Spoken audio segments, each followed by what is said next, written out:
welcome everyone to our Fireside chat with Twitch. I can remember when Twitch were just a spin-off from a website called Justin TV. Justin TV was a streaming platform. They noticed that gaming was the one area that really blew up for them, and they created this sort of dedicated product called Twitch, of course, and it was eventually, of course, acquired by Amazon. I'm joined today by Krishan Patel. Welcome, Krishan. Hi, Vincent. How are you? All good. All good. So anyway, I think firstly, Krishan, it'd just be good. I kind of assume sometimes that people do understand Twitch, but occasionally you'd find people who they've heard the name but don't know a huge amount about the platform. So if you could provide a bit of background on what you guys do and how you differentiate yourselves from other streaming platforms. Yeah, sure. So firstly, thanks for having me. Vincent, really excited to participate today. So I'm Krishan Patel. I lead the EMEA ads business at Twitch. Just a little bit of context on who we are. So we're a leading interactive live streaming service with content that not only spans gaming, but also sports, entertainment, music. What really differentiates us and sets us aside is our audience. So, our audience is largely made up of digital natives who really want to control their viewing experience and are kind of millennial and Gen Z. And they form this kind of divergence from typical TV 1.0 behavior and kind of moving towards this kind of TV 2.0, which is all around kind of community and all around engaging in shared passions and shared interests, and really rejecting kind of traditional media. Young people grew up with video games and social media, user-generated content, and really prefer to be involved in what they watch. So it is quite a hard to reach audience. And if advertisers and brands really want to connect with this group, Twitch is where you find them. In terms of kind of my specific role as well, I'm excited to support our local teams as we capitalize on the momentum that we're experiencing. And as I mentioned, the incredibly unique opportunity that brands have, particularly in reaching this hard to reach audience.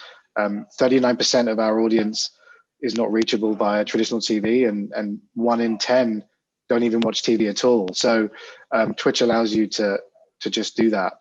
And I think we are uniquely positioned to help brands of various industries kind of navigate this new normal in home entertainment.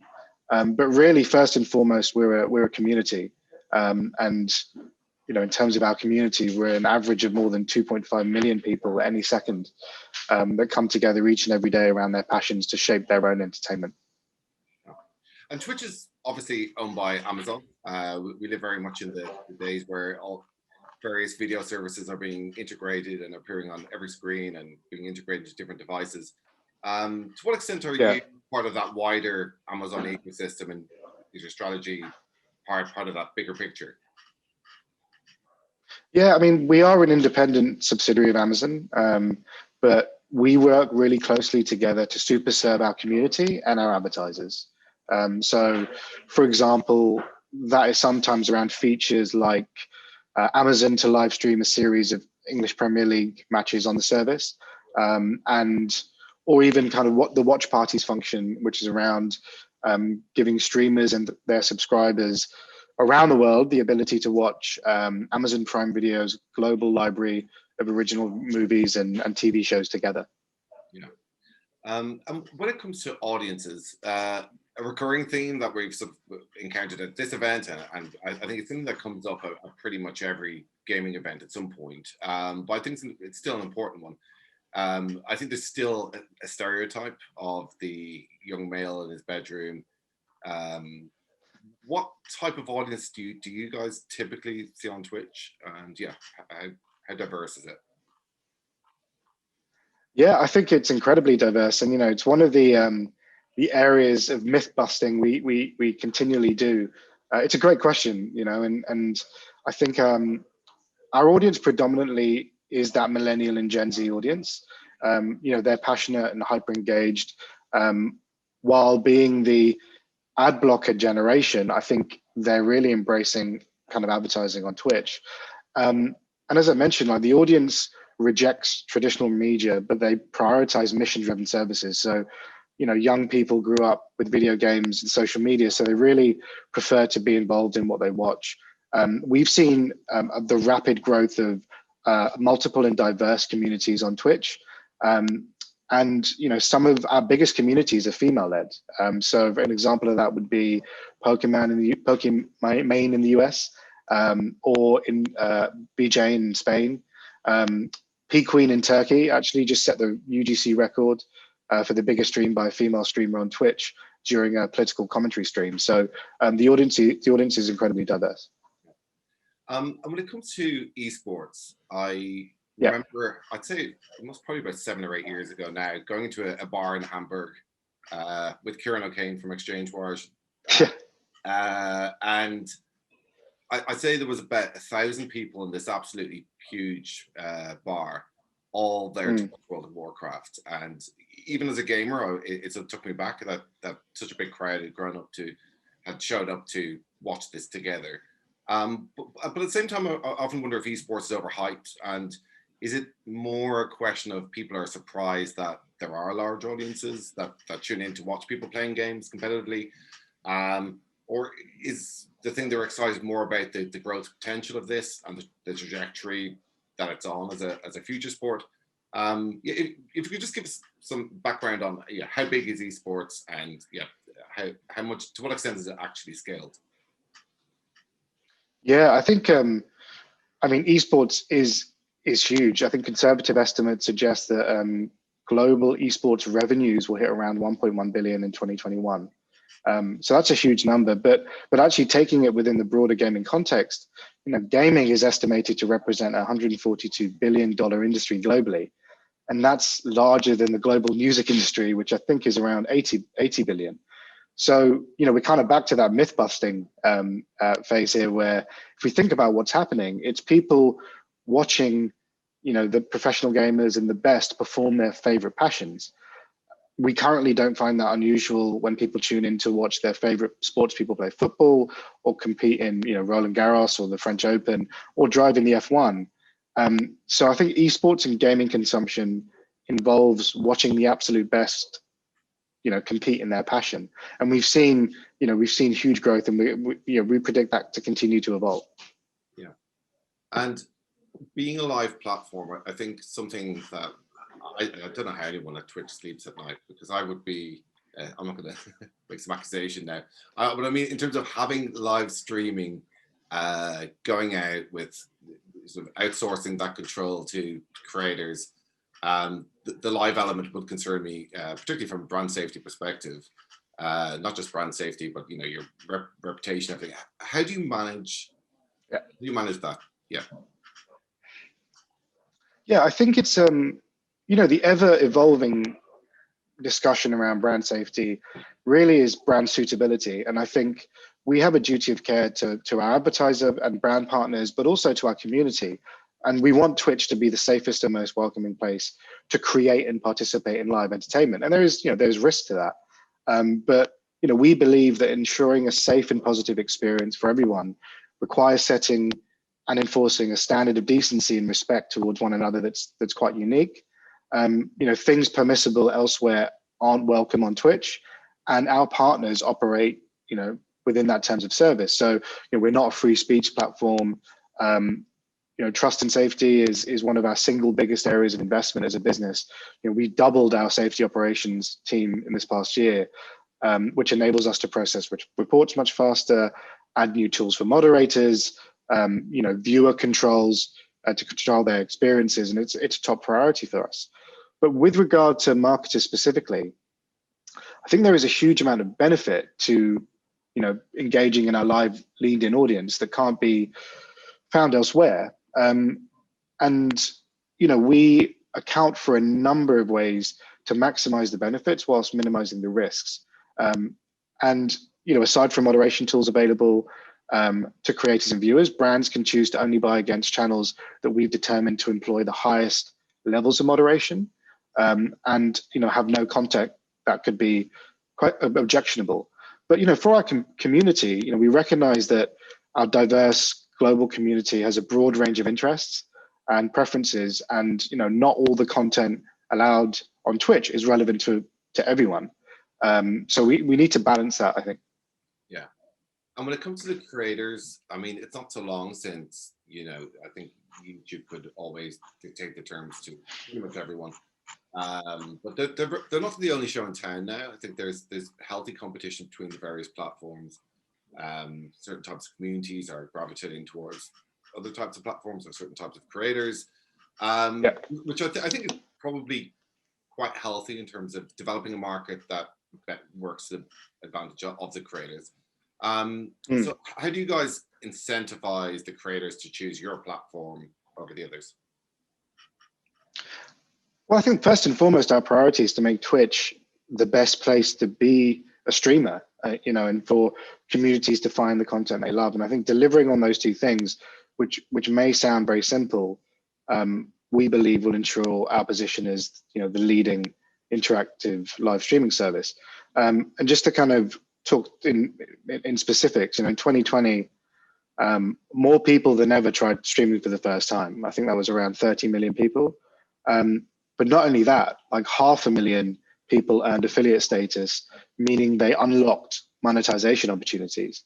And in order to continue to do this, we need to really build our service and double down in those areas of monetization, tools, policy, and consistently and continually, evolving our content. Yeah. How does the affiliate thing work? Yeah, so as a streamer, once you reach a certain status within the service, you earn the affiliate status, meaning that you can unlock monetization opportunities, which is through commerce, which is through our bits, emotes, and drops, and also through ad-funded products. Oh, interesting. So, as I mentioned at the beginning, Twitch was a spin-off out of Justin TV, which, back in the day, Justin TV would have everything on it from possibly unlicensed football matches, which was possibly why I was there.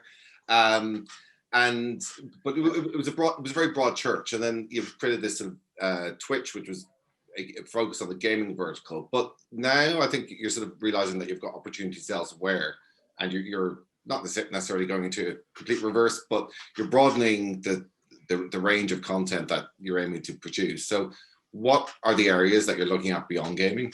And to what extent will they complement your existing gaming offering? Yeah, I mean, as you touched upon, gaming is our heritage, and we're extremely proud of our heritage in gaming.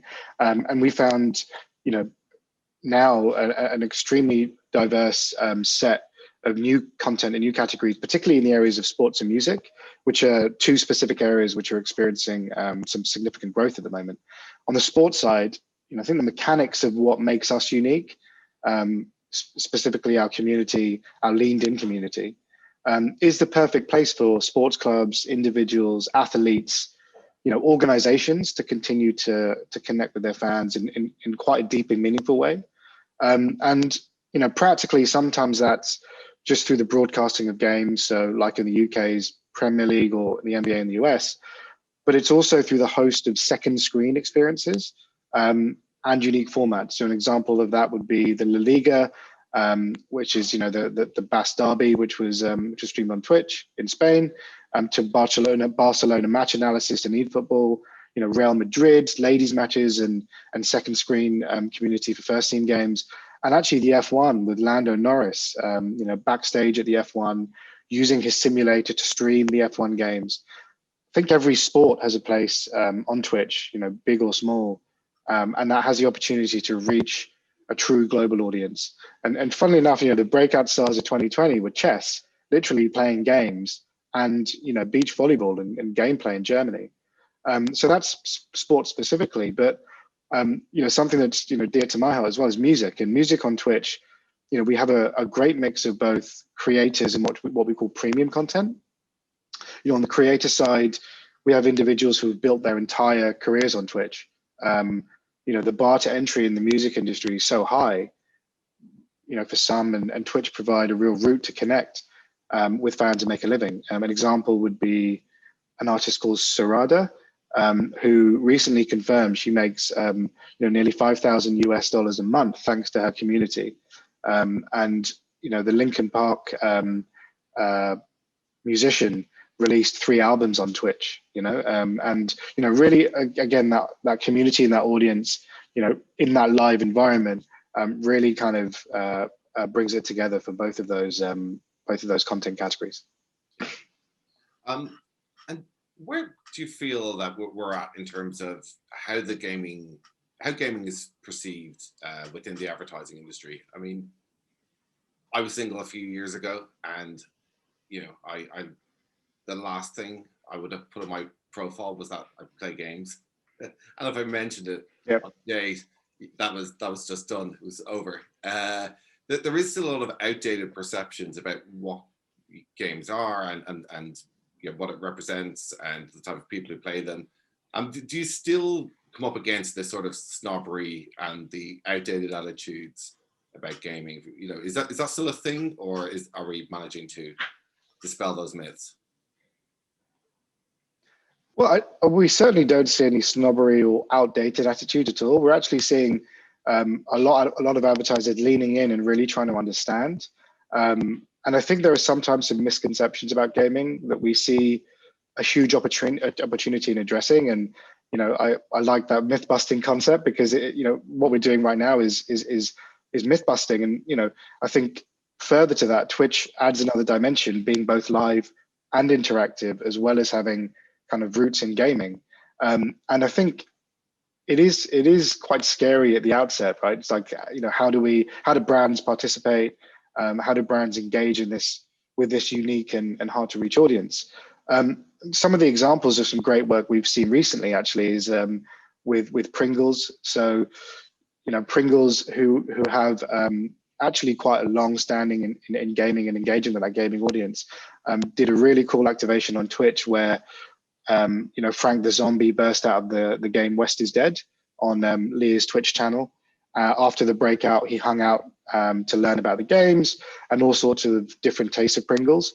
And after the main breakout, he visited streamers across the world and asked them to complete a series of skill testing gaming challenges. That campaign specifically achieved over 1.3 million unique views and nearly 10 million minutes watched. I mean, that's almost 19 years. So that's an example from a brand within that CPG category. And then you have Lexus, which just unveiled the Gamers IS, which is the first vehicle designed by and for the Twitch community. And that came from an idea that a Twitch streamer, Fusely, had, where she partnered with Lexus to let the community vote on specific customizations for the vehicle. And that reached over, I think it was 500,000 unique viewers in our stream. So, in February, Lexus showcased a fabrication of the Gamers IS with custom interior, custom exterior, including a custom-built gaming PC, a fully integrated gaming system complete with haptic feedback in the seat, and high def with like a fully positioned curved monitor as well. So there's some really exciting innovations to be executed on Twitch, and we're seeing a lot of brands kind of lean into that. Yeah, I think for anyone, I think for me it was when I tried Twitch, and I felt it was the parts of the community were slightly out on the content I was viewing anyway, were a bit outside my age bracket. But I think it's worth people having a look. It's not far off the event platform that we're using today, actually, and that additional element of interactivity does create a feeling of it is kind of a unique social experience. I'm not sounds like I'm selling Twitch now, but I think it is worth trying, getting your head around, and I think particularly when I was younger, it would have been something I would have been all over in terms of having that exchange experience. Here, I'm digging an independent hole for myself here, but I genuinely mean that. I think it is a bit more than just simply the act of watching videos and then typing comments. So if I could give you a magic wand, I'm a very generous man when I'm giving away hypothetical, imaginary products. If I could give you a magic wand and you could change anything about the gaming industry today, what would you choose to change and why? Yeah, it's a great question. I think I would use my magic wand to continue to myth bust some of these prevailing misconceptions. I think we're living in a culture in a time of headlines, and I think continuing to myth bust not only the gaming audience but the opportunities on Twitch and what it stands for from a community perspective, and also I think really kind of bringing to the floor the audience and the engagement that happens on the service. I think that's what I'll do. Yeah, excellent choice. Krishan, thanks so much for taking the time. This has been great. Thank you very much, Vincent. I hope you have a great day, and thanks again for inviting me today.